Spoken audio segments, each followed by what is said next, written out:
अच्छा जी, हमने कल डिस्कशन अपनी स्टार्ट की थी स्टेजेस इन एब्जॉर्प्शन प्रोसेस पे। बेसिक एब्जॉर्प्शन का फार्मूला हमने कहा जी हमारे शायद काम ना आए, क्योंकि ये दो इश्यूज होते हैं, मोर देन वन प्रोडक्ट्स होती हैं और मोर देन वन डिपार्टमेंट्स होते हैं, डिफरेंट डिपार्टमेंट डिफरेंट प्रोडक्ट्स पे काम करते हैं। तो हमें कोई सिस्टमैटिक अप्रोच डेवलप करने की जरूरत है जिसकी मदद से हम एब्जॉर्प्शन कर सकते। एब्जॉर्प्शन का मतलब क्या है, को बताएगा बच्चा? What is absorption process? क्या करते हैं एब्जॉर्प्शन प्रोसेस की मदद से? यानी वॉलंटियर। बिल्कुल ठीक है। प्रोडक्शन ओवरहेड को एस्टिमेटेड बेसिस पे प्रोडक्ट कॉस्ट में ऐड करने का तरीका एब्जॉर्प्शन प्रोसेस कहलाता है। आई रिपीट, प्रोडक्शन ओवरहेड को एस्टिमेटेड बेसिस पे प्रोडक्शन कॉस्ट में ऐड करने का तरीका, उसको हम एब्जॉर्प्शन प्रोसेस कहते हैं। तो जनाब, एब्जॉर्प्शन प्रोसेस के लिए फिर हमने सिस्टमैटिक अप्रोच पे चलने के लिए हमने फिर ये स्टेप्स फॉलो करने शुरू किए। पहला स्टेप हमने कहा जी हम अपनी फैक्ट्री में कॉस्ट सेंटर्स आइडेंटिफाई करते हैं। फिर हम सेकंड स्टेप में अल्टीमेटली एम हमारा है, हमने फैक्ट्री की तमाम कॉस्ट को, एब्जॉर्प्शन प्रोसेस की समरी आपसे मैं शेयर करूं जिसको स्टेप बाय स्टेप हम सीख रहे हैं। हमने फैक्ट्री की तमाम कॉस्ट को, इनडायरेक्ट कॉस्ट को, फैक्ट्री के तमाम ओवरहेड्स को, जो कि प्रोडक्शन ओवरहेड्स होते हैं, डिपार्टमेंट्स में तकसीम करना है एलोकेशन के थ्रू, अपोर्शनमेंट के थ्रू। जो आइडेंटिफाइबल कॉस्ट हैं वो एलोकेशन प्रोसेस की मदद से तकसीम हो जाएंगे डिपार्टमेंट्स में, जो ज्वाइंट कॉस्ट है वो अपोर्शनमेंट की मदद से तकसीम हो जाएंगे डिपार्टमेंट्स में। मकसद क्या है कि जब प्रोडक्शन ओवरहेड डिपार्टमेंट्स में तकसीम हो जाएंगे, फिर जिस डिपार्टमेंट ने जिन प्रोडक्ट्स पे काम किया होगा उस डिपार्टमेंट की कॉस्ट उन प्रोडक्ट्स में तकसीम कर देंगे, उन प्रोडक्ट्स की प्रोडक्ट कॉस्ट में ऐड कर देंगे, जो अल्टीमेटली हमारे एब्जॉर्प्शन का मकसद है। तो उसी प्रोसेस की तरफ चलते हुए हमने कल एलोकेशन पे बात की, हमने अपोर्शनमेंट पे बात की, using an appropriate base, joint cost को किसी फेयर अप्रोप्रिएट बेस की मदद से डिपार्टमेंट में तकसीम करना इज कॉल्ड अपोर्शनमेंट। तो जनाब, कल तक की डिस्कशन से कोई क्वेश्चन, कोई सवाल? इलस्ट्रेशन 1 हमने क्लास में परफॉर्म की थी, इलस्ट्रेशन 2 आपको होम असाइनमेंट में दी गई थी, जो एक रिपीट एक्टिविटी थी हमारी कल की एक्टिविटी की। कोई सवाल, कोई इशू? होम असाइनमेंट में कोई किताब पढ़ी हो, उसमें कोई टर्म समझ ना आई हो? अच्छा जी, अब यहां से एक नया चैलेंज हमारे साथ। जी बेटा,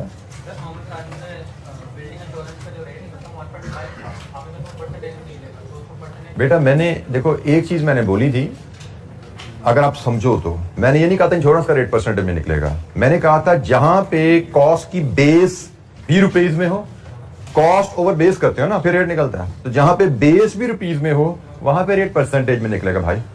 रुपीज ओवर रुपीज इंटू 100 करो तो परसेंट निकलेगा। तो आपकी बेस क्या है बिल्डिंग इंश्योरेंस में? शायद एरिया। ठीक है, तो असूल को समझा करो। आपने बस ये याद रख लिया जिससे मुझे बहुत सा चिढ़ है, इंश्योरेंस का रेट परसेंटेज में निकलेगा, बात खत्म होगी। सोचना ना, बट तो भाई सोचने की आदत डालो, तरह दिमाग को इस्तेमाल करने की आदत डालो। जो कहा है असूल वो सोचो, वो असूल जहां जहां लगना है वो सोच के लगाओ। ठीक है, मैंने आपको शुरू में एक बात की थी कि आपने असूल याद रखने, मिसालें नहीं याद रखनी। आपने मिसाल याद रखी, वही गलती जिससे मैं आप लोगों को बचाना चाहता हूं। मिसालें याद करनी नहीं, मिसालें असूल को एक्सप्लेन करने के लिए बताई जाती हैं। असूल है कि कहीं जहां टोटल कॉस्ट तो रुपीज में है ही है, बेस डिनोमिनेटर में भी रुपीज में आ जाए, वहां पे परसेंटेज ले लेते हैं। फॉर एग्जांपल इंश्योरेंस, तो आपने कहा पास इंश्योरेंस होगी, गाल खत्म हो। ये काम नहीं करना भाई, ठीक है? गाल खत्म नहीं करनी, गाल बतानी कि सीखी है बात, उसको आगे अप्लाई करना है हमने। ठीक है जी जनाब, एनी क्वेश्चन? जी बेटा,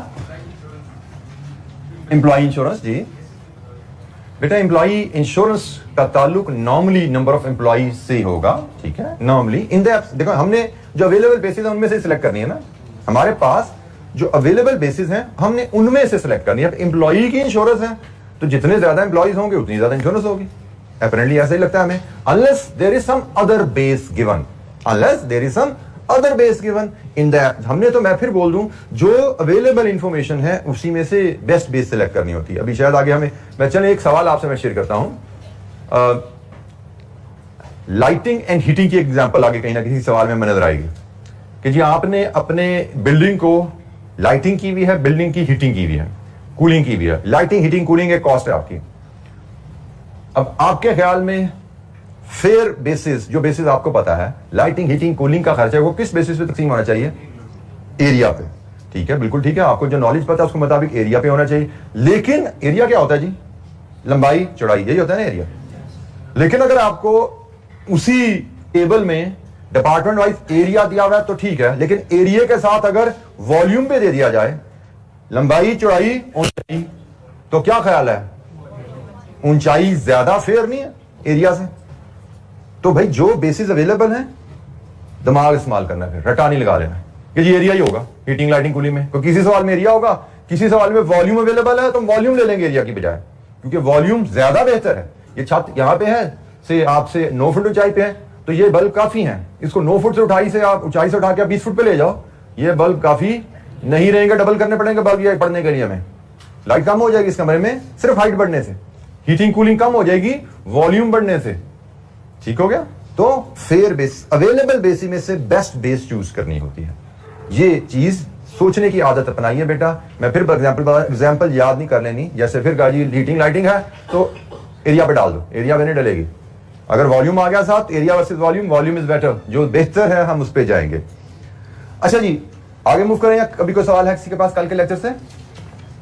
आई अप्रिशिएट कि आप डेली बेसिस पे रोज का रोज जाके पढ़िए, ये आदत अपनाएंगे तो कॉस्ट मैनेजमेंट आपके साथ चलेगी। मैं फिर बता दूं, डेली का पढ़ना बहुत जरूरी है। आइडियली डेली जो आपने सब्जेक्ट पढ़ते रहे, सबक लेते रहे, वीकेंड पे आपको पूरे एक हफ्ते का काम 2 घंटे निकाल के रिवाइज करना चाहिए। मैं फिर कह रहा हूं रिवाइज करना चाहिए। रिवाइज का मतलब है जो क्लास में उसको पढ़ लो, असूल पढ़ लो, वही एग्जाम्पल रिवाइज कर लो, ना करो मजीद क्वेश्चन, ना करो मजीद इलस्ट्रेशन, रीडिंग कर लिया करो सिर्फ।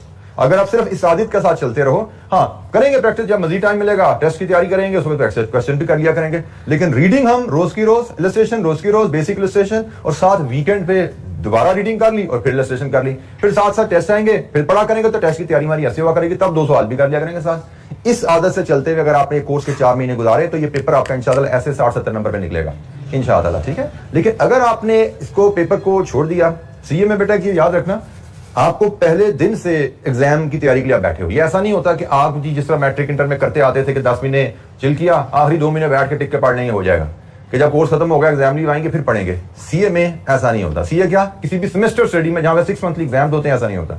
जब आप क्लास में बैठते हो, you have to start preparing for the exam right from the first lecture. आपके ज़हन में होना चाहिए भाई क्लासें, यानी कि कोर्स खत्म होगा फिर मैं तैयारी करूंगा एग्जाम की, मेरी तैयारी क्लास के साथ शुरू हो चुकी है। इस आदत को जितनी जल्दी अपनाओगे उतनी जल्दी आप सीए में स्मूथ हो जाओगे अपनी स्टडीज में। आखिरी महीने में सीए का कोई सब्जेक्ट नहीं है जो आप तैयार कर सको, क्योंकि ये वही सब्जेक्ट होते हैं जो आपको इनका वॉल्यूम उतना ही होता है जो आपको अगर मैट्रिक में पढ़ाए जाते हैं ना तो 1 साल में पढ़ाए जाते हैं, और यहाँ पे हमने आपको 4 महीने में पढ़ाने होते हैं। तो वहां पे तो आप अफोर्ड करते हो, 1 साल में आपको पढ़ाया जाएगा, 2 महीने के लिए घर भेज दिया जाएगा कि जाओ जी तैयार कर लो, वहां पे कर सकते हो आप। यहाँ पे आप नहीं कर सकते, और वहां पे भी 2 महीने में जो आखिरी पढ़ते हैं वो 50-60% नंबर लेने वाले बच्चे होते हैं। वहां पे भी जिन बच्चों ने 90s में जाना होता है वो पूरा साल साथ थारोली पढ़ते हैं। तो आप समझो यहाँ पे 90s वाली तैयारी करते हैं तो पास होने की उम्मीद रखते हैं आप। यहाँ पे अगर हम 30-40-50 वाली तैयारी करना चाहेंगे जी आखिरी महीने पढ़ेंगे, 40-50 नंबर लेना मसला कोई नहीं है, तो 20-25 नंबर आते हैं यहाँ पे आखिरी महीने पढ़ के, नॉर्मली 20-25-30 नंबर आ जाएंगे। पास होना, एक्सेप्शन आर ऑलवेज देयर, आम बच्चा, एवरेज बच्चा यहाँ पे पास नहीं हो सकता। तो अपनी स्टडी रूटीन को ठीक कीजिए। अच्छा जी, हमने जब अपॉर्चमेंट कर लिया, एक चैलेंज हमारे सामने आता है, हमने फैक्ट्री की तमाम कॉस्ट को एलोकेशन की और अपॉर्चमेंट करी और हमारे तमाम ओवरहेड डिपार्टमेंट में तकसीम हो गए। चैलेंज ये आता है कि भाई हमारे पास तो 2 तरह के डिपार्टमेंट्स होते हैं फैक्ट्री में, एक प्रोडक्शन डिपार्टमेंट होता है, एक सर्विस डिपार्टमेंट होता है। प्रोडक्शन डिपार्टमेंट जैसे कटिंग, जैसे असेंबलिंग, मैं फर्नीचर वर्कशॉप की मिसाल आपको देता आ रहा हूं, ये वो डिपार्टमेंट्स हैं जो प्रोडक्शन प्रोसेस में इन्वॉल्व हैं। प्रोडक्शन प्रोसेस क्या है? रॉ मटेरियल को फिनिश गुड्स में कन्वर्ट करना, ये प्रोडक्शन प्रोसेस है। तो कुछ डिपार्टमेंट्स हैं जो रॉ मटेरियल को फिनिश गुड्स में कन्वर्ट करने के प्रोसेस में इन्वॉल्व हैं, कटिंग कर रहे हैं, असेंबलिंग कर रहे हैं, फिनिशिंग कर रहे हैं, ऐसे डिपार्टमेंट्स हैं जहां पे ये काम हो रहा है। फिर कुछ ऐसे डिपार्टमेंट हैं जो प्रोडक्शन में इन्वॉल्व नहीं है, सर्विस दे रहे हैं प्रोडक्शन डिपार्टमेंट्स को। जैसे कल हमने एक लिस्ट देखी थी, कैंटीन डिपार्टमेंट। अब क्या कैंटीन डिपार्टमेंट प्रोडक्शन में इन्वॉल्व होता है? नो। ये तो भाई जो टीम, जो एम्प्लॉइज डिफरेंट डिपार्टमेंट से काम कर रहे हैं उनको सर्विस दे रहा है, मतलब डिफरेंट डिपार्टमेंट के लोगों को उनकी जरूरियात खाने पीने की, चाय की पूरी कर रहे हैं। पैकेजिंग, यस प्रोडक्शन डिपार्टमेंट में इन्वॉल्व है, वो तो प्रोडक्ट को सेलेबल शेप में ला रहा है, ये तो प्रोडक्शन है। रिपेयर्स, रिपेयर डिपार्टमेंट क्या प्रोडक्शन करता है? ये भी सर्विस डिपार्टमेंट है, क्योंकि ये तो जो डिपार्टमेंट्स प्रोडक्शन कर रहे हैं मे बी उनकी मशीनें ठीक करता है, ये डिपार्टमेंट के लोग खुद प्रोडक्शन नहीं करते। तो हमें जब हमने अपॉर्चमेंट कर ली, तो हमें जब इस इंफॉर्मेशन को सामने लाते हैं तो चैलेंज क्या आया कि भाई हमने अपनी कॉस्ट को जिन डिपार्टमेंट में तकसीम कर दिया, उन डिपार्टमेंट्स में तो प्रोडक्शन डिपार्टमेंट भी है, उन डिपार्टमेंट में तो सर्विस डिपार्टमेंट भी है। तो हमारी कॉस्ट को तकसीम करने का मकसद क्या था कि जिस डिपार्टमेंट ने जितने यूनिट्स पे काम किया उस डिपार्टमेंट की कॉस्ट उन पे तकसीम करेंगे। तो सर्विस डिपार्टमेंट तो यूनिट्स पे काम ही नहीं करती, फिर मसला आ गया। अब सर्विस डिपार्टमेंट है तो फैक्ट्री में, फॉर एग्जाम्पल रिपेयर डिपार्टमेंट की मिसाल है तो वो फैक्ट्री में, और फैक्ट्री सर्विस डिपार्टमेंट बगैर चल नहीं सकती। हम ये भी नहीं कह सकते कि सर्विस डिपार्टमेंट में रिपेयर डिपार्टमेंट के बगैर प्रोडक्शन हो जाएगी।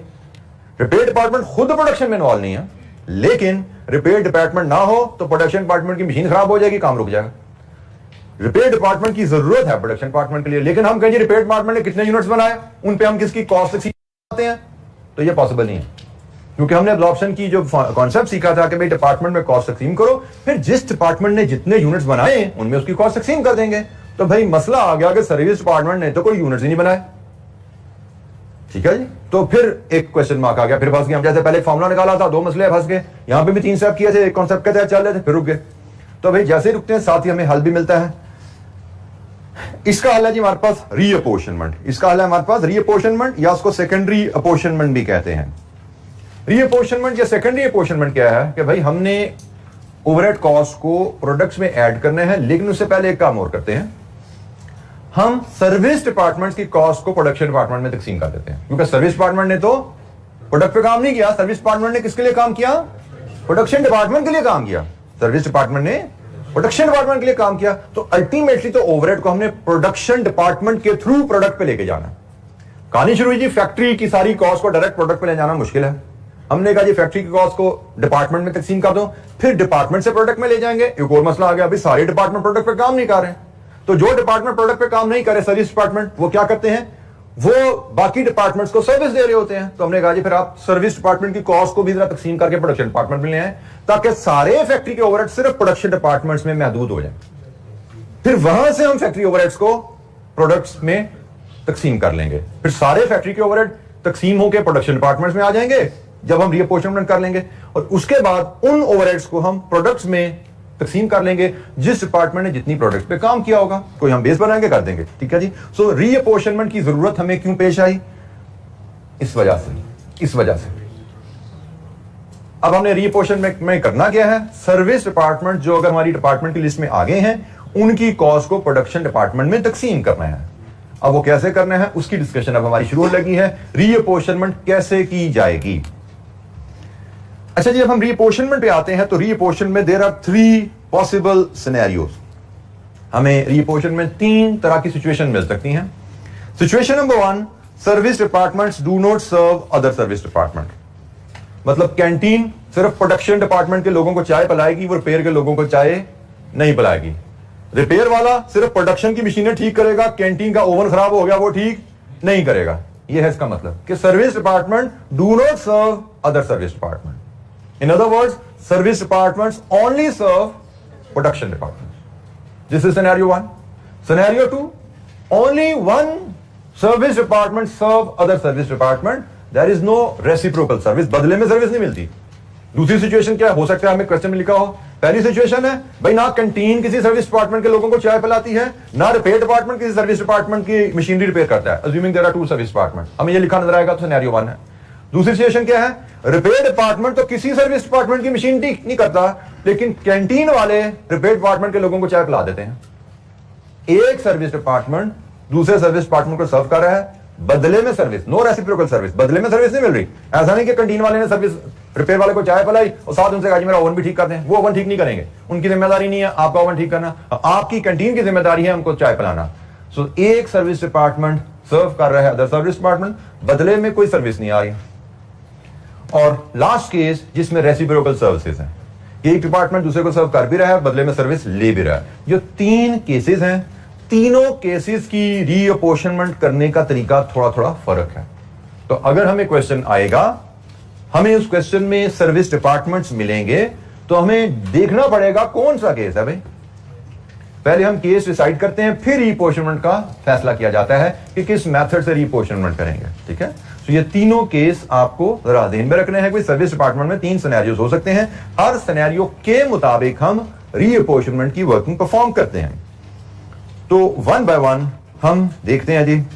इलस्ट्रेशन 3 हमारे पास है जी सिनेरियो ए, जिसमें service department do not serve other service department. Illustration 3 पढ़ते हैं और फिर हम देखते हैं जी ये सिनेरियो क्या इसके मुताबिक है, और फिर इसको कैसे डील करना है उस पर भी बात करेंगे। इलस्ट्रेशन 3 हमारे सिनेरियो 1 से है जी, जिसमें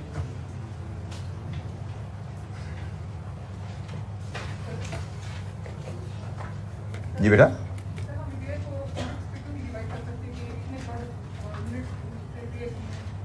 किसको किस में डिवाइड कर दें बेटा? रिपेयर डिपार्टमेंट यूनिट्स रिपेयर नहीं करता। आप मेरी शायद बात सुन नहीं पाए, मैंने बार बार बोला रिपेयर डिपार्टमेंट मशीनें रिपेयर करता है। रिपेयर डिपार्टमेंट का काम प्रोडक्शन मशीन उनको रिपेयर करना है। जिन मशीन्स पे कटिंग डिपार्टमेंट में जो मशीन चल रही है जिससे ये पीसेस कट होते हैं, वो मशीन खराब होगी, रिपेयर डिपार्टमेंट का काम है मशीन ठीक करो जाके।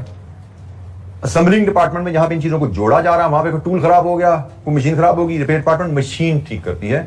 रिपेयर डिपार्टमेंट मैन्युफैक्चरिंग ऑर्गेनाइजेशन में प्रोडक्ट को रिपेयर नहीं करती। वो शायद अलहदा से बिजनेस होता है। एक वर्कशॉप है जहां पे आपका फर्नीचर बनता है, और फिर एक वर्कशॉप कहीं और होती है जहां पे अगर फर्नीचर में कोई नुक्स आ जाए, रिपेयर एंड मेंटेनेंस का काम होता है। तो ये वो वाला रिपेयर नहीं है कि जी प्रोडक्ट हमारी टूट गई, उसको रिपेयर किया जा रहा है। ये मैन्युफैक्चरिंग ऑर्गेनाइजेशन का रिपेयर डिपार्टमेंट है, जिसका काम मैन्युफैक्चरिंग प्रोडक्शन प्रोसेस में यूज होने वाली मशीनरी को रिपेयर करना होता है। ठीक है, प्रॉब्ली आप इसको प्रोडक्ट रिपेयर से कंफ्यूज कर रहे हैं। This is not product repair, this is repair department in a factory. उसका मकसद मैंने बता दिया। अच्छा जी, ये कहानी पढ़ते हैं पहले। रिक्वायरमेंट हमेशा की तरह, reapportion service department's cost amongst the production departments and calculate total overhead cost for each of PD1 and PD2. Reapportion करनी है सर्विस डिपार्टमेंट कॉस्ट की, और उसके बाद प्रोडक्शन डिपार्टमेंट्स के ओवरहेड कैलकुलेट करने। Let's read the question. A manufacturing company has two production departments, PD1, PD2.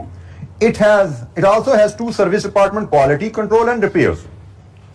अब quality control repair department का रोल मैंने बता दिया मैन्युफैक्चरिंग डिपार्टमेंट में। ये प्रोडक्शन डिपार्टमेंट 1 है, ये प्रोडक्शन डिपार्टमेंट 2 है। ये कटिंग हो सकता है, असेंबली हो सकता है, whatever name you call it, PD1, PD2। Quality control department का काम क्या होता है किसी प्रोडक्शन फैक्ट्री में? Any volunteer? To ensure that the products we are making are according to the specification and according to the quality required by the customer.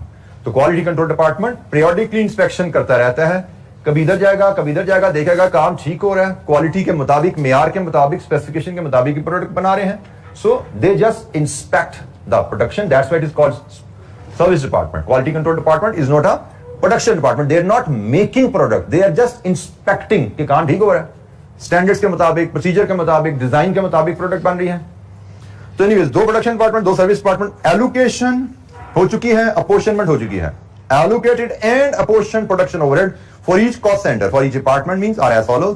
Allocation और apportionment के बाद ये जनाब आपने चारों डिपार्टमेंट के ओवरहेड्स ले लिए हैं। ये सिर्फ याद है ना, एलोकेशन अपॉर्चमेंट के बाद ऐसे होता था ना, हमें हर डिपार्टमेंट का खर्चा मिल जाता था। आगे चलते हैं जी। Service departments only provide services to production department, no services provided to other service department. ये जुमला एक्सप्लेनेशन के लिए लिख दिया गया, अदरवाइज इसके बाद जरूरत नहीं थी। पहला जुमला लिख दिया, उसके बाद इसकी जरूरत नहीं थी, लेकिन चूंकि इलस्ट्रेशन है, इलस्ट्रेशन में आपको सिखाने के लिए चीजें बात दो अंदाज में बता दी जाती हैं ताकि आप समझते जाएं। तो जी ये केस 1 बन गया। सर्विस डिपार्टमेंट सिर्फ प्रोडक्शन डिपार्टमेंट को सर्विस दे रही हैं। Quality control department 30% of its time is spent on PD1, 70% of its time is spent on PD2। Repair department 60% of its time is spent on repair work for PD1 and 40% of its time is spent on repair work for PD2. Required reapportion service department cost amongst the production department. अच्छा जी, format इसका लगभग वैसा ही बनता है जैसे कल हमने देखा था। इलस्ट्रेशन नंबर 3, हमारे 4 डिपार्टमेंट्स हैं, तो 4 कॉलम हम बना लेते हैं इनके जी।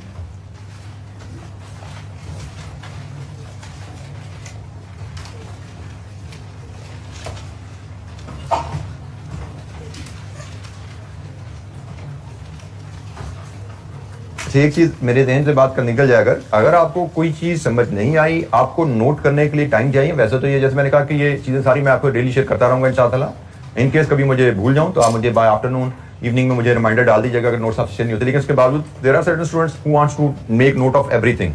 तो कभी आपको लगे कि you need some time to take note, always raise your hand to make me pause. ठीक है, मैं तो रूटीन में जैसे चलता जा रहा हूँ, तो आपको अगर पॉज चाहिए कि एक लम्हा चाहिए नोट करने का, या स्क्रीन ऊपर करें नीचे करें, हमने इसको अभी नोट नहीं किया को वर्किंग, तो you have always right, in fact it should be, you should consider it's your duty कि आपने मुझे रोकना है कि जी आपको जरूरत है अभी पॉज की, ठीक है, ताकि मैं आगे ना चलूं। तो ये आपकी जिम्मेदारी है कि आपने मुझे आगे चलने से रोकना है in case you need some time. अरे क्या हो गया इसको, PD1 है जी, PD2 है, देन QC है, मैं एब्रीवेट कर रहा हूं जी, और QC के साथ क्या है जी, रिपेयर्स। ये जी 4 डिपार्टमेंट और इनकी एलोकेटेड एंड अपोर्शन्ड ओवरहेड्स, वो ऐसे एब्रीवेट कर रहा हूं, हमें क्वेश्चन में गिवन है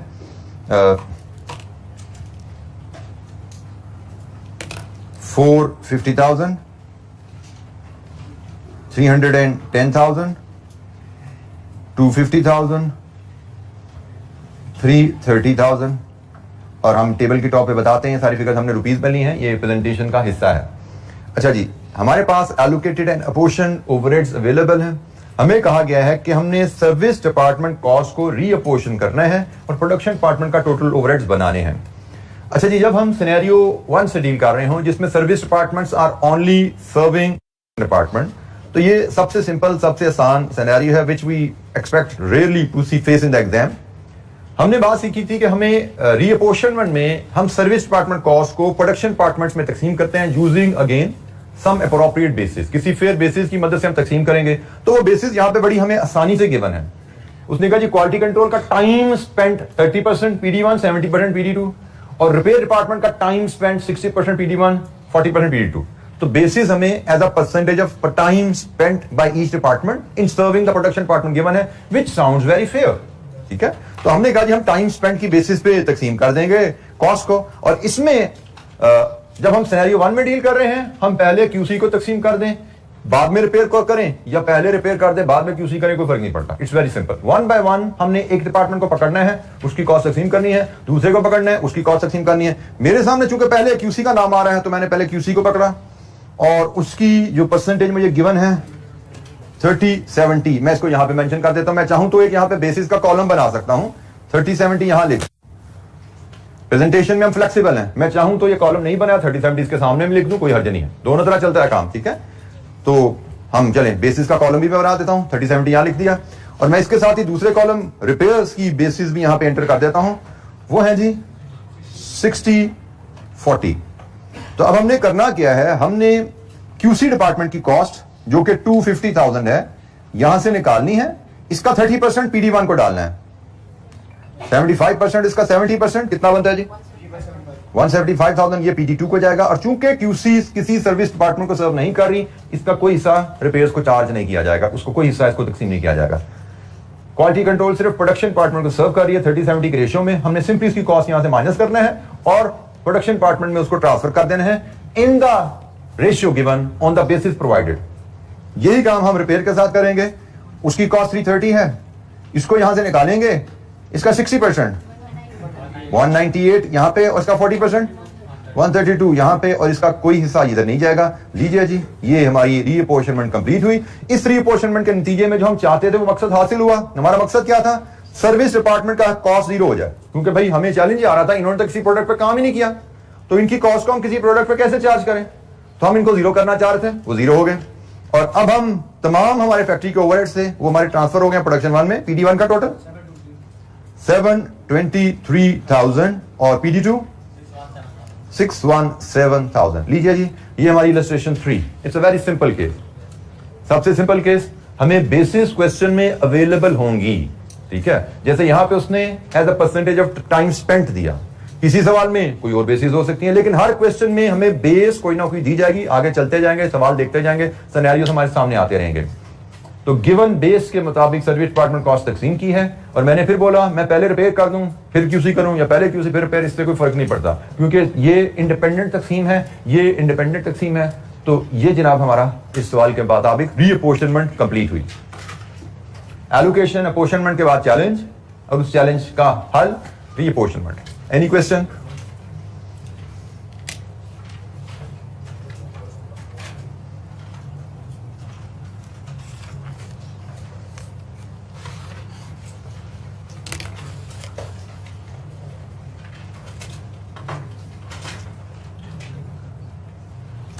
अच्छा जी, नेक्स्ट सिनेरियो 3 के बाद 4 आपकी होम असाइनमेंट है जी। हम अगले सिनेरियो पे जाते हैं। 3 हमने कर लिया, 4 आपकी होम असाइनमेंट आ गई। हम फिर आते हैं सिनेरियो B के ऊपर। सिनेरियो B हमने क्या सीखा था कि जी एक सर्विस डिपार्टमेंट दूसरे सर्विस डिपार्टमेंट को भी सर्विस दे रहा है। नॉर्मली हमने कहा सर्विस डिपार्टमेंट प्रोडक्शन डिपार्टमेंट को सर्व करते हैं, लेकिन यहां पे दूसरा सिनेरियो आया कि एक सर्विस डिपार्टमेंट दूसरे सर्विस डिपार्टमेंट को भी सर्विस देता है, लेकिन बदले में कोई सर्विस नहीं ले रहा, रेसिप्रोकल सर्विस नहीं है। तो जनाब इसके लिए हम इलस्ट्रेशन 5 देखते हैं। इलस्ट्रेशन 5 हमारे पास जनाब ये आ रही है जी।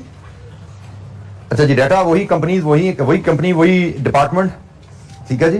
Manufacturing company has 2 production department PD1 PD2, it has 2 service department QC repairs, allocated a portion, general overheads are as follows, PD1 PD2 quality control service department। सारी कहानी वही है जो हमने पहले पढ़ी है, ठीक है जी।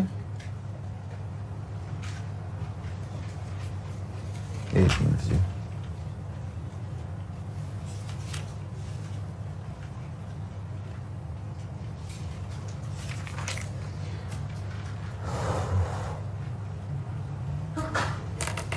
अच्छा जी, quality control department is only providing service to production departments, whereas repairs department is also serving quality control department. तो ये सिनेरियो भी हो गया कि एक सर्विस डिपार्टमेंट सिर्फ प्रोडक्शन डिपार्टमेंट को सर्व कर रहा है, लेकिन दूसरा सर्विस डिपार्टमेंट एक सर्विस डिपार्टमेंट को भी सर्व कर रहा है।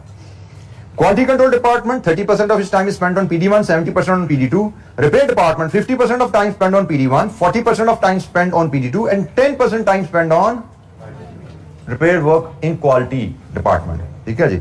तो ये सारा सिनेरियो वही पिछले सवाल जैसा, फर्क सिर्फ यहां पे ये आ गया कि भाई एक सर्विस डिपार्टमेंट दूसरे सर्विस डिपार्टमेंट को भी सर्व कर रहा है। तो इसका जनाब फॉर्मेट ड्रॉ करते हैं हम रीअपोर्शनमेंट के लिए। फॉर्मेट वही रहेगा जो हमने पिछले सवाल में ड्रॉ किया था। इलस्ट्रेशन नंबर 5 हम देख रहे हैं जी।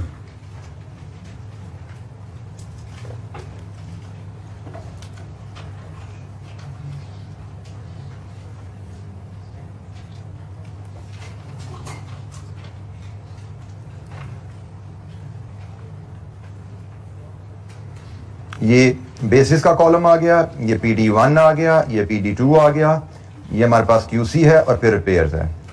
सबसे पहला काम, आप एलोकेटेड एंड अपोर्शन ओवरहेड जो आपको गिवन है उनको लेके आइए। एलोकेटेड एंड अपोर्शन ओवरहेड्स जो कि क्वेश्चन में हमें रेडीली अवेलेबल हैं। 450,000, 310,000, 250,000 एंड 330,000 रुपीज में ये टेबल है जी हमारा। लीजिए जी, हमने सबसे पहले एलोकेटेड एंड अपोर्शन ओवरहेड्स सामने रखे। अब यहां पे बिल्कुल वैसा नहीं है जैसे पीछे था, पे जिस मर्जी को पहले कर दो। इधर एक असूल है, इधर असूल क्या है कि भाई हमें सीक्वेंस का ख्याल रखना है। पहले किसकी तकसीम करनी है, कॉस्ट ख्याल रखना है, और पहले उस डिपार्टमेंट की कॉस्ट तकसीम होगी which is serving other service department. पहले रिपेयर्स की कॉस्ट तकसीम होगी, ठीक है जी। पहले रिपेयर डिपार्टमेंट की कॉस्ट तकसीम होगी। मैं साथ तैयारी के साथ लिख भी देता हूं। First distribution is done for service department serving other service department. यहां पे सीक्वेंस अहम है। पिछले सवाल में सीक्वेंस अहम नहीं था, पहले जो मर्जी करो, QC करो, रिपेयर करो, मैटर नहीं करता। इधर मैटर करेगा। इधर पहले हम रिपेयर्स को करेंगे और उसके बाद हम QC को तकसीम करेंगे। बेसिस हमें जो क्वेश्चन में गिवन है, रिपेयर्स की बेसिस है 50 40 10, 50 40 एंड 10, और QC की बेसिस है 30 70। तो लीजिए जनाब, पहले रिपेयर की कॉस्ट को तकसीम करते हैं। 330,000 को यहां से निकालते हैं और इसका 50% PD1, 40% PD2 और 10% QC 33,000। लीजिए जी, हमने रिपेयर की कॉस्ट पकड़ी और रिपेयर ने जिस जिस डिपार्टमेंट को जितनी सर्विस दी थी उसके हिसाब से रिपेयर की कॉस्ट हमने डिपार्टमेंट्स में तकसीम कर दी। अब हमने क्वालिटी कंट्रोल डिपार्टमेंट की कॉस्ट पकड़नी है और उसको तकसीम करना है, लेकिन ख्याल रखना है कि क्वालिटी कंट्रोल की कॉस्ट 283 हो चुकी है। अब क्वालिटी कंट्रोल की कॉस्ट 283 हो चुकी है।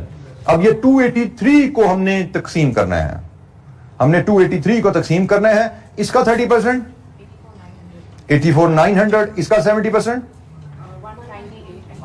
198 100। और जनाब इसका कोई हिस्सा यहां नहीं जाना, क्योंकि quality control department repair department को सर्विस नहीं दे रहा। तो लीजिए जनाब, ये हमारी रीअपोर्शनमेंट कंप्लीट हुई। यहां पे भी 0 हो गया, यहां पे भी 0 हो गया। यही हमारा मकसद था रीअपोर्शनमेंट का, कि सर्विस डिपार्टमेंट की सारी कॉस्ट यहां से निकले और सारी की सारी प्रोडक्शन डिपार्टमेंट में पहुंच जाए, ताकि जिस डिपार्टमेंट ने जितने यूनिट्स बनाए हैं उन यूनिट्स पे उसकी कॉस्ट तकसीम की जाए। तो जनाब बताइए PD1 का टोटल 6,999,000 और जनाब PD2 100। लीजिए जी, ये हमने रीअपोर्शनमेंट के बाद सर्विस डिपार्टमेंट कॉस्ट को तकसीम किया प्रोडक्शन डिपार्टमेंट में। फर्स्ट डिस्ट्रीब्यूशन मतलब रिपेयर का स्टार लगाया। रिपेयर हमने क्यों चूज किया? रिपेयर हमने इसलिए चूज किया for service department serving other service department. दिखाई मेरी थोड़ी ऐसी अच्छी बात आपने पूछ लिया, तो आइंदा भी समझना, पूछ लिया करो। The first distribution is done for service department serving other service department. Service department वो जो दूसरे सर्विस डिपार्टमेंट को सर्व कर रहे हैं, पहले उसकी कॉस्ट को हमें तकसीम करना है। हमने पहले रिपेयर डिपार्टमेंट की कॉस्ट को तकसीम किया, क्योंकि रिपेयर डिपार्टमेंट दूसरे सर्विस डिपार्टमेंट क्वालिटी कंट्रोल को भी सर्व कर रहा है, जबकि क्वालिटी कंट्रोल डिपार्टमेंट सिर्फ प्रोडक्शन डिपार्टमेंट को सर्व कर रहा है, वो किसी सर्विस डिपार्टमेंट को सर्विस नहीं दे रहा। जी एनी क्वेश्चन, कोई सवाल?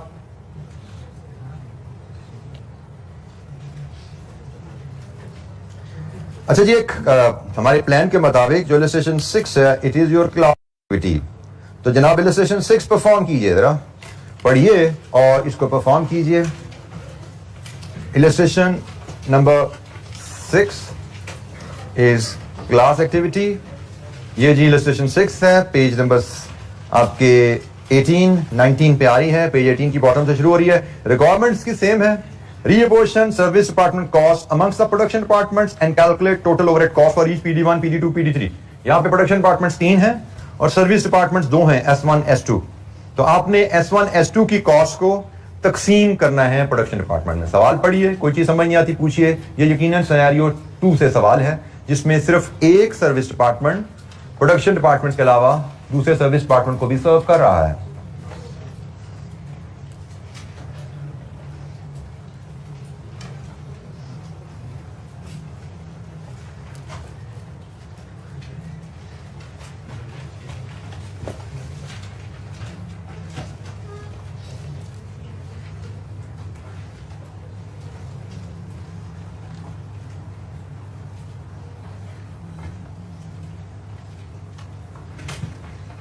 मुझसे आप सिर्फ आंसर शेयर करेंगे।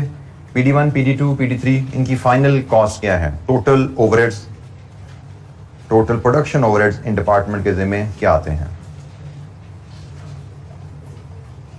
रीअपोर्शनमेंट के बाद एलोकेशन अपोर्शनमेंट पहले हुई भी है।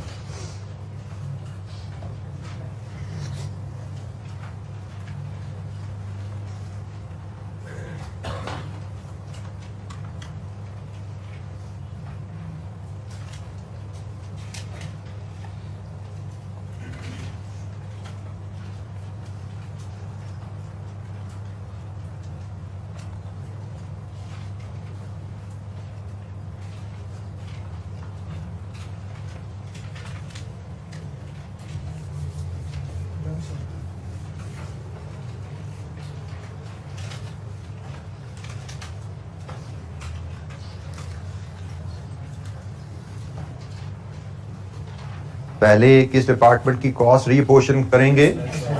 S1 की, because probably S1 is also serving S2। तो पहले S1 की कॉस्ट को तकसीम करने हैं और फिर S2 की कॉस्ट, S2 की एडजस्टेड कॉस्ट को तकसीम करना है।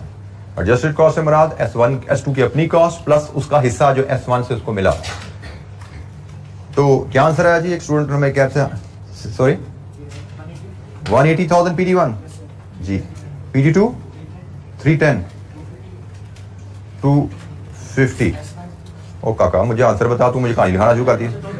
मैं PD1 288,600, 519,200, 337,200। लीजिए जी, ये हमें आंसर बताए गए हैं फाइनल रीअपोर्शनमेंट के बाद। 3 प्रोडक्शन डिपार्टमेंट्स के खर्चे ये आ रहे हैं। वेरीफाई कीजिए ये फिगर्स को। कोई डिसएग्रीमेंट है किसी स्टूडेंट का तो पूछिए। कोई मैच नहीं कर रहा हमका आंसर इन वैल्यू से, तो we may like to check कहीं गलती तो नहीं।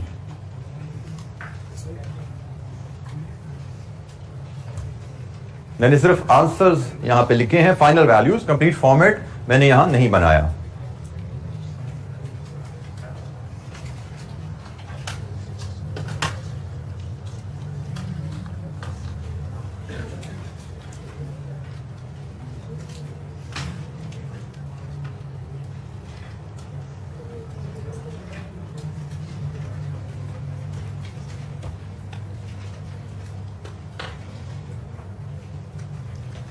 एक आदत जो प्रेजेंटेशन के लिए आप लोगों को डेवलप करनी है, मैंने आसपास कुछ रजिस्टर देखे, आगे चल के मजीद भी मैं आप लोगों के पास भी आऊँगा, रजिस्टर देखा करूँगा जैसे जैसे काम आप करेंगे। टेबुलर वर्किंग है ये, तो टेबुलर वर्किंग को लाइंस लगा के प्रेजेंट करना सीखिए, आदत डेवलप कीजिए।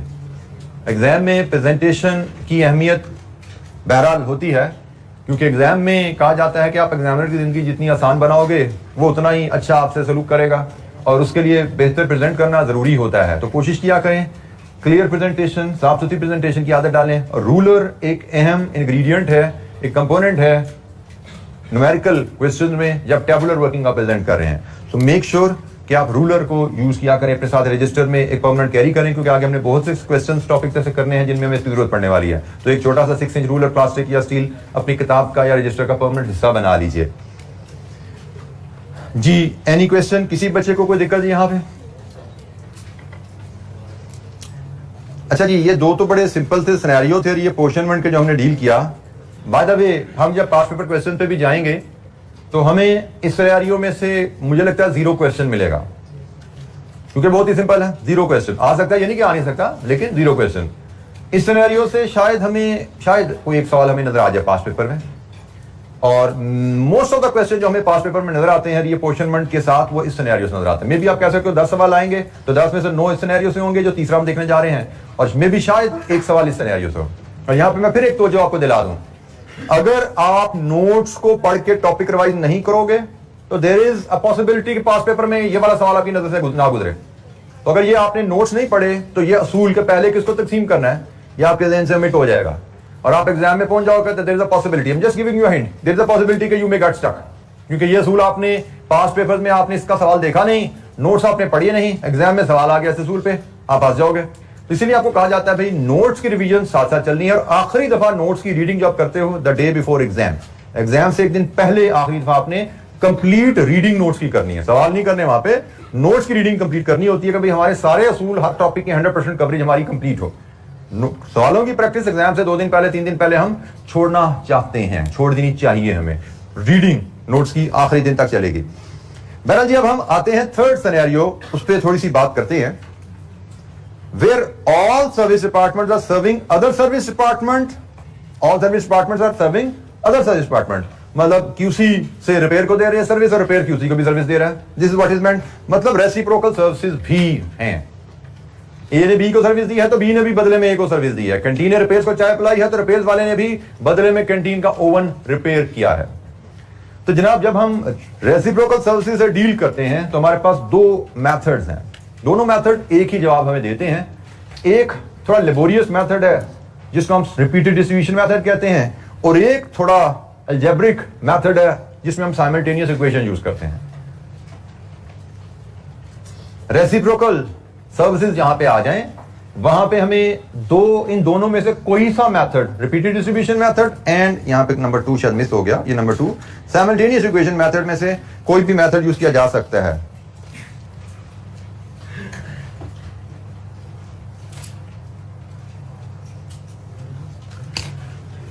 हमें एग्जाम में कौन सा करना होगा? नॉर्मली एग्जामिनर हमें बताता है कि जी आप रीअपोर्शनमेंट कीजिए इस मेथड से, रीअपोर्शनमेंट कीजिए इस मेथड से। तो इन दोनों मेथड्स को हम सीखेंगे। एग्जाम में हमें दोनों मेथड्स पे क्वेश्चन मिलते हैं। अगर इन दोनों मेथड में से भी बात करूं तो ज्यादा इस पे क्वेश्चन मिलेगा, क्योंकि ये लेबोरियस है, ये अलजेब्रा बेस्ड है, आंसर दोनों से सेम आ रहे होते हैं। तो रिपीटेड डिस्ट्रीब्यूशन क्या है जी? इलस्ट्रेशन 7 पे आते हैं, उसको पढ़ते हैं और देखते हैं जी इसमें क्या है हमारे लिए सीखने को।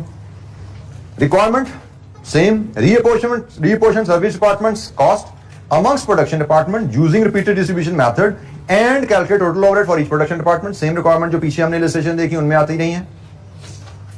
A manufacturing company has 2 production departments, machining and assembly ये production department है, and 2 service departments, repairs and QC.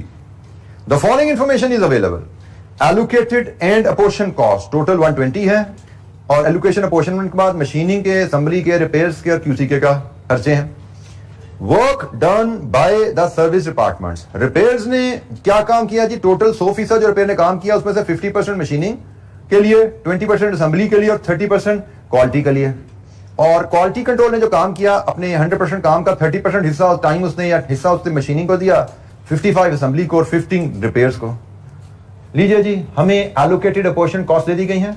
हमें हर सर्विस डिपार्टमेंट ने दूसरे डिपार्टमेंट को जितनी सर्विस दी वो दे दी गई है, और हम देख रहे हैं कि रिपेयर्स क्यूसी को सर्व कर रहा है और क्यूसी रिपेयर्स को सर्व कर रहा है। This is a case of reciprocal services.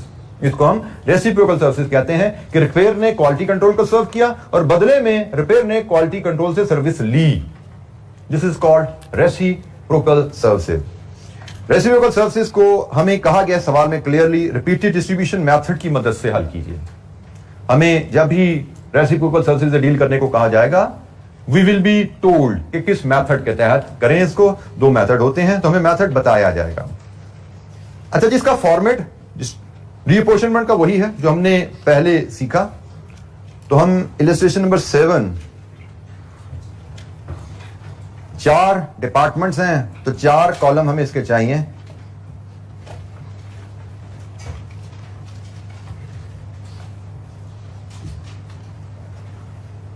एक कॉलम हम बेसिस का बना लेते हैं। टोटल का कॉलम बनाए ना बनाए यहां पे इतना जरूरी वो शायद नहीं हमें लगता, बेसिस है।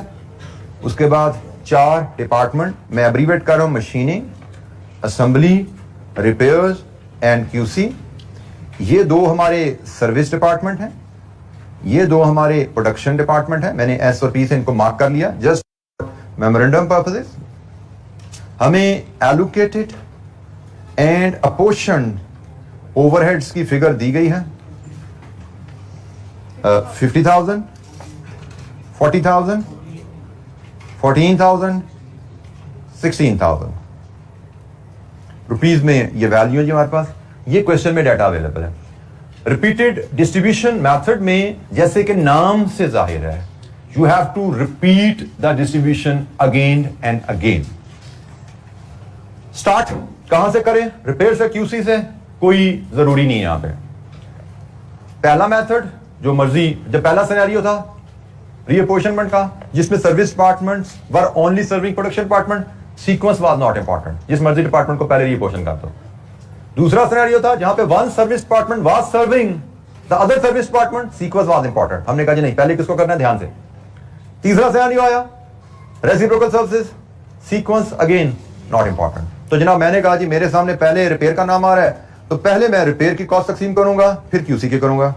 और मुझे जो बेसिस दी गई है रिपेयर की 50, 20 एंड 30, और जो क्यूसी की बेसिस दी गई हैं 30, 55, 15।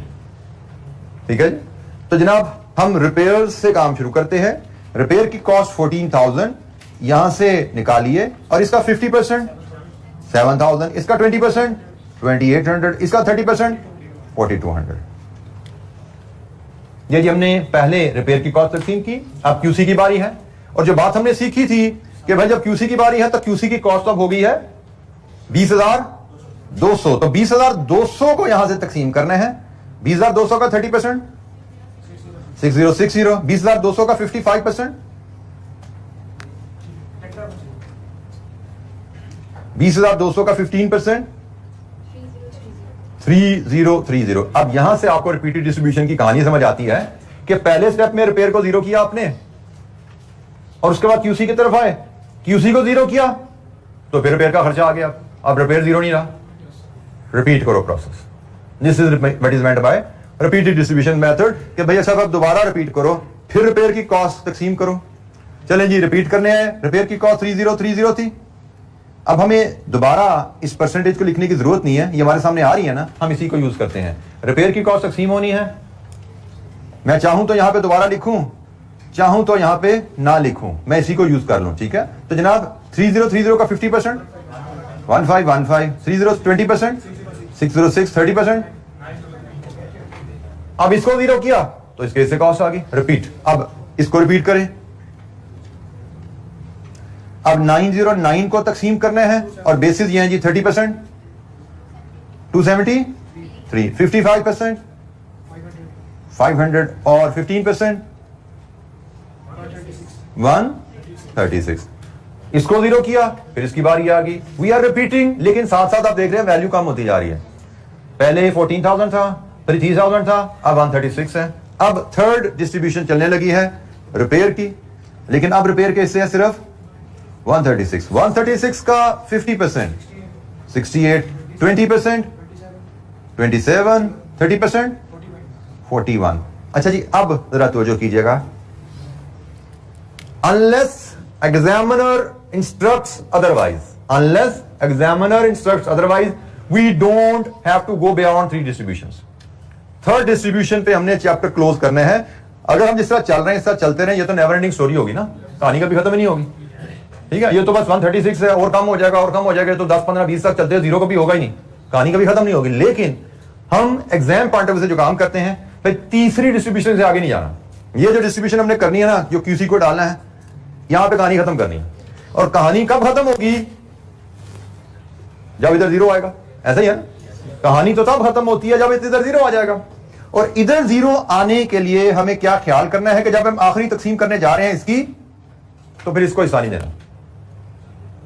जीरो करने का तरीका जरा समझ लो। कहानी खत्म करनी है यहां पे, पहला असूल कि जी कहानी यहां पे खत्म करनी है। कहानी कब खत्म होती है? जब ये 0 0 हो जाए। तो 41 को माइनस करेंगे यहां से, ये तो 0 हो गया, लेकिन इसको 0 रखने के लिए जरूरी है कि ये भी 0 रहे। और ये 0 कब रहेगा? क्वालिटी कंट्रोल में हम वैसे तो करते हैं 30 55 15, लेकिन अब आखिरी दफा सिर्फ 30 और 55 होगा, 15 नहीं होगा, तभी 0 होगी ना कहानी। हमने इसके सिर्फ 30 और 55 करने हैं, 15 नहीं करना। मतलब इसके हमने 100 हिस्से नहीं करने, इसके हमने 85 हिस्से करने हैं इसके। ये ख्याल रखना, अब ये परसेंटेज नहीं रहेगी। अब 100 हिस्से थे तो परसेंटेज थी 30%, 55%, अब ये परसेंटेज नहीं है, 15 हमने गायब कर दिया। तो अब ये इसके 30 हिस्से 55 हिस्से, बताओ कितने हैं जी? कितना जी? 18 और 23। लीजिए जी, ये कहानी हमारी कंप्लीट हुई। This is 12। और ये जनाब बेटा 41 के 2 हिस्से होने हैं। आप अगर दिक्कत हो रही है तो 41 ओवर 85 इंटू 30 ये एक हिस्सा है, और 41 ओवर 85 इंटू 55 ये दूसरा हिस्सा है। अब बोलिए जी, पहला 12 है, दूसरा क्या है? 23। तो 23 प्लस 12 कितना बनता है?